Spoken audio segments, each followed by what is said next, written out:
Market లో invest చేసి మీ డబ్బులు డబుల్ చేసుకోవాలనుకుంటున్నారా? సుందరరామిరెడ్డి గారి సెమినార్ కి అటెండ్ అవ్వండి.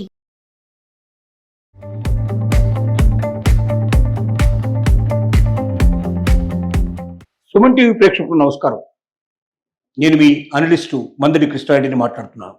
ఎంప్లాయీస్ ప్రావిడెంట్ ఫండ్ ఇది ఎంత ముఖ్యమైందో, ప్రతి ఎంప్లాయీ జీవితంలో ఇది ఎంత బాధ్యతగా నిలబడుతుందో ఒకసారి నేను చెప్పేటువంటి లెక్కలు మీరు విన్న తర్వాత మీ ఈపీఎఫ్ను వెంటనే మీరు ఉపయోగించుకొని డబ్బులు తీసుకునేందుకు మీరు ప్రయత్నించకుండా మీరు 30 ఏళ్ల పాటు మీ ఈపీఎఫ్ను అట్లాగే ఉంచుకున్నట్టయితే, సపోజ్ మీరు 25,000 బేసిక్ పేమెంట్ మీరు చేరారు, మీకు ఇంకా మిగిలినవన్నీ కలిపి ఇంకో 5,000 10,000 దాకా మీకు ఎక్స్ట్రా వచ్చే అవకాశాలు ఉన్నాయి.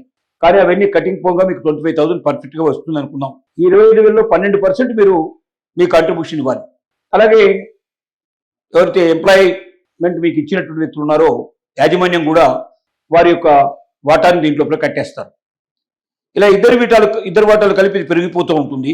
ఇది ప్రతి సంవత్సరం మీరు ఇలాగా మీకు వచ్చేటువంటి పెంపుదలను బట్టి మీరు కట్టుకుంటూ పోయినట్టయితే సుమారుగా మీరు కట్టే డబ్బులు ఒక 32-33 వేల వరకు ఉండే అవకాశం ఉంది. ఎందుకంటే వడ్డీకి మీద వడ్డీ వస్తూ ఉంటుంది. మీరు కట్టినప్పుడల్లా మీ డబ్బులు ఆ సంవత్సరం లోపల మళ్ళీ నెక్స్ట్ ఇయర్కి వెళ్ళేసరికల్లా ఇప్పుడు మొదటి సంవత్సరం మీరు కట్టిన దాని మీద వచ్చే వడ్డీ మీద మళ్ళీ మీకు వడ్డీ వస్తుంది. ఇలా వడ్డీ మీద వడ్డీ చేరుకుంటూ 30 సంవత్సరాల లోపల మీరు కట్టే అమౌంట్ చాలా చిన్న అమౌంట్, కానీ మీకు వచ్చే అమౌంట్ ఎంతో మీరు చూస్తే ఆశ్చర్యపోతారు. 30 సంవత్సరాల తర్వాత 25,000 బేసిక్ పేమెంట్ ఉండేవాళ్ళు 12% చొప్పున తన అకౌంట్లో నుంచి బట్టలు ఎప్పుడు ఇస్తుకుంటూ పోతే 1 కోటి పైన మీకు అమౌంట్ వస్తుంది. అంటే మీరు కట్టే అమౌంట్ కన్నా 2 ఎక్కువ అమౌంట్ వస్తుంది. మీకు 1 కోటి రూపాయల చిల్లర వస్తుంది. అంటే మీరు రిటైర్ అయ్యే నాటికి మీ జీవితం లోపల 1 కోటి రూపాయలు ఉంటాయి. 1 కోటి రూపాయల పైనే వస్తాయి మీకు అమౌంట్. అంత పెద్ద మొత్తంతో మీ కళల్ని మీరు నెరవేర్చుకునే అవకాశం ఉంది. ఇవాళ పిల్లల మీద ఆధారపడే పరిస్థితి లేదు. మనం అప్పో తీసుకొచ్చి మన దగ్గర ఉన్నవన్నీ అమ్మేసేసి పిల్లల్ని చదివించాలని మనం అనుకుంటున్నాం. కానీ అలా చదువుకున్న వాళ్ళల్లో తల్లిదండ్రులకు ఆసరగా నిలిచేవాళ్ళు, తల్లిదండ్రులు రిటైర్మెంట్ అయిన తర్వాత తల్లిదండ్రులు చూసేవాళ్ళు, తల్లిదండ్రులకి అవసరాలు తీర్చేవాడు, తల్లిదండ్రులకు ప్రేమానుభవాలు అందించేటువంటి వాళ్ళు 100కి 70 మంది నుంచి 80 మంది కాదు అని చెప్పగలిగే పరిస్థితి వాళ్ళు ఉన్నాయి. 10-20% మాత్రమే ప్రస్తుతానికి ఉంది. అది ఇంకా కొన్నాళ్ళు పోతే 5% లోపల పడిపోయే పరిస్థితి పడుతుంది. ఎవరి స్వార్థం వాళ్ళు చూసుకుంటున్నారు. పెళ్లి కాగానే భార్యను తీసుకుని వెళ్ళిపోతున్నాడు. అప్పుడు అడపడ తప్ప అప్పుడప్పుడు సెలవులకు వచ్చిపోతూ ఆ తర్వాత అది కూడా రావడం మానేస్తున్నారు. చివరికి తల్లిదండ్రులు చనిపోయినారని తెలిస్తే కనీసం వచ్చి అంత్యక్రియలు కూడా జరపకుండా నేను డబ్బులు పంపిస్తాను, మీరు అక్కడ కానివ్వండి, నేను ఇక్కడి నుంచి వెబ్కామ్లో చూసుకుంటానని చెప్పేటువంటి స్థితికి పిల్లలు దిగజారిపోతున్నారని చెప్పడానికి మరొక దుఃఖాన్ని లేని పరిస్థితి ఏర్పడుతుంది. ఇది వాస్తవం, ఇది నిజం. కాబట్టి రిటైర్మెంట్ అయ్యే నాటికి మన దగ్గర 1 కోటి రూపాయలు ఉన్నట్టయితే మన జీవితంలో దేనికి మనం తడుముకోకుండా పిల్లలు పెట్టినా పెట్టకపోయినా, పిల్లలు మనల్ని చూసినా చూడకపోయినా, మా భార్యాభర్తలు ఇద్దరు ఇండిపెండెంట్గా హాయిగా బతకడానికి ఒక అవకాశం ఏర్పడుతుంది. మీరు ఒక సొంత ఇల్లు ఏర్పాటు చేసుకొని మీకున్న డబ్బుల్ని బ్యాంకులో వేసుకొని ఆ వచ్చేటువంటి వడ్డీతోటి మీరు హాయిగా ఆనందంగా బతకడానికి అవకాశం ఉన్నాయి. కానీ ఈపీఎఫ్లోంచి ఎప్పటికప్పుడు పిల్లల చదువులకని, పెళ్లిళ్ళకని రకరకాలుగా ఇందులోంచి డబ్బు మీరు తీసేయడం మొదలు పెడితే చివరికి మీకు 1 కోటి రూపాయలు కాదు కదా, మీకు నామమాత్రం డబ్బే వస్తుంది. ఆ నామమాత్రం డబ్బుతోటి మీరు మీ జీవితాన్ని కొనసాగించలేరు. ఇవాళ ఆరోగ్యానికే విపరీతంగా డబ్బు ఖర్చు పెట్టాల్సిన పరిస్థితి ఏర్పడుతుంది.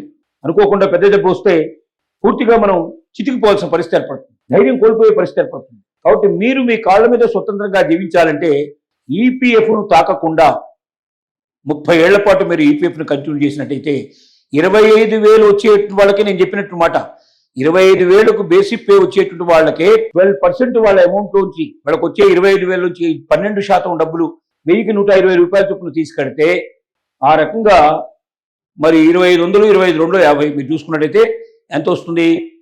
3,000 రూపాయలు వస్తుంది. 3,000 రూపాయలు నెలకు చొప్పున మీ అకౌంట్లో వచ్చి పెడితే, ఈపీఎఫ్ అకౌంట్లో పడితే మళ్ళీ యాజమాన్యం నుంచి వచ్చేటువంటి డబ్బులు కూడా దానికి చేరుతాయి.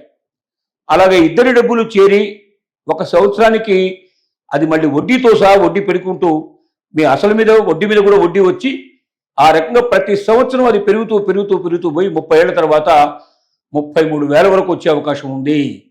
కానీ దీనికి భిన్నంగా మీకు 1 సంవత్సరం తర్వాత వడ్డీలతో కలుపుకొని మీ దీని మీద 8.25% వడ్డీ వస్తుంది.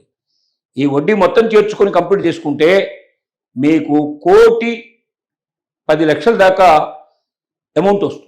అంటే దాదాపుగా రెండింతలు ఎక్కువ అమౌంట్ వస్తుంది. మీరు కట్టిన అమౌంట్ కన్నా రెండింతలు ఎక్కువ వస్తుంది. అంత అమౌంట్ మీరు ఒకేసారి తీసుకునే అవకాశం ఉంది. ఇంత కొత్త అవకాశం మీకు ఇంకెక్కడా లేదు. ఎందుకంటే ఎక్కడైనా పెడితే మీ డబ్బు మీదనే మీకు వడ్డీ వస్తుందని యజమాని ఇచ్చేటువంటి డబ్బుల మీద మీకు ఏమి రాదు. కానీ ఇక్కడ యజమాని ఇచ్చే డబ్బులు కూడా ఉన్నాయి. యజమాని కూడా మీరు ఇచ్చేటువంటి దాంతో కాంట్రిబ్యూషన్ ఈక్వల్గా చేసే పరిస్థితి ఉంది. అలా పెంచినటువంటి మొత్తం డబ్బంతా కలుపుకుంటే ₹1,00,00,000 పైన మొత్తం ఒకేసారి రిటైర్మెంట్ టైంలో మీ చేతికి వస్తే మీ జీవితంలో చీకు చింత లేకుండా ఎవరి మీద ఆధారపడకుండా మీరు బతికే అవకాశం ఉంటుంది. మీరు ఇండిపెండెంట్గా జీవించే అవకాశం ఉంటుంది. దేహి అంటూ మీ పిల్లల ముందర మీరు చేయి కావాల్సిన అవసరం లేదు. వాళ్ళు చూసేటువంటి అసహ్యమైన చూపుకు మీరు బరి కావాల్సిన పరిస్థితి లేదు. ఇవాళ 100% ఆల్రెడీ మారిపోయారు. భవిష్యత్తులో 5% కూడా పడిపోయినా ఆశ్చర్యపడాల్సిన అవసరం లేదు. కాబట్టి ప్రతి ఒక్క వ్యక్తి తన జీవితంలో ఉద్యోగం చేసే ఏ ఒక్క వ్యక్తి కూడా ఈపీఎఫ్ కట్టడం, ఎంప్లాయీస్ ప్రావిడెంట్ ఫండ్ మీరు కట్టకుండా మానేయకండి. ఖచ్చితంగా కట్టి తీరండి. రెండోది, దాన్ని మనం విత్డ్రా చేయకుండా ఉండండి. ఎట్టి పరిస్థితులు ఏర్పడ్డా, ఎలాంటి పరిస్థితులు ఏర్పడ్డా, ఎంత అవసరాలు ఏర్పడ్డా, ఇది నా జీవితం చరమాంకం కోసం పెట్టుకున్నది. జీవితంలో చివరిలో ఎవరి మీద ఆధారపడకుండా నేను, నా భార్య, మేమిద్దరం ఆనందంగా సుఖంగా బతకడానికి ఏర్పాటు చేసుకున్న డబ్బు, ఇందులోంచి ₹1 తీయడానికి వీల్లేదని మీరు నిర్ణయం చేసుకుంటే, గట్టి సంకల్పం చేసుకుంటే, ఆ పైన ఉన్నదాంతోటే మీరు మొత్తం నడిపించండి. మీ దగ్గర ఏది ఉంటే అదే ఇవ్వండి, ఏది ఉంటే దాని లోపలే ముందుకు వెళ్ళండి. అలాంటి పరిస్థితి మీకు ఏర్పడినప్పుడు మీకు ఎంత మనోధైర్యం ఉంటుందంటే, జీవితంలో ఎలాంటి పరిస్థితి ఏర్పడ్డా మీరు దాన్ని ఎదుర్కోవడానికి సిద్ధపడేటువంటి శక్తి, ధైర్యం మీకు దీనివల్ల వస్తుంది.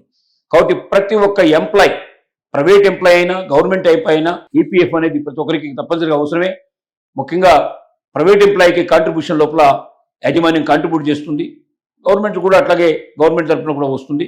గవర్నమెంట్ దాంట్లో ఇంకా అనేక రకాల స్కీములు ఉంటాయి. ప్రైవేట్ యజమానిలో ఉండేటువంటి ఈపీఎఫ్ఏ కాబట్టి ఈపీఎఫ్ని ఏ ఒక్క వ్యక్తి వదిలిపెట్టకుండా మీరు ఖచ్చితంగా మీకు వచ్చినటువంటి జీతంలోంచి, బేసిక్ పేలోంచి ఒక 12% మీరు దాంట్లో కాంట్రిబ్యూట్ చేసుకుంటూ పోతే, అలా పెరిగినట్టు 25,000 బేసిక్ ఉండేవాడు కూడా రెగ్యులర్గా కట్టుకుంటూ పోతే 30 సంవత్సరాల తర్వాత, అంటే ఇప్పుడు 30 ఏళ్ళప్పుడు మీరు మొదలు పెడితే 60 ఏళ్లకు మీరు రిటైర్మెంట్ అయినట్టయితే అప్పటికి మీకు 33,000 సుమారుగా మీ అమౌంట్ అవుతుంది.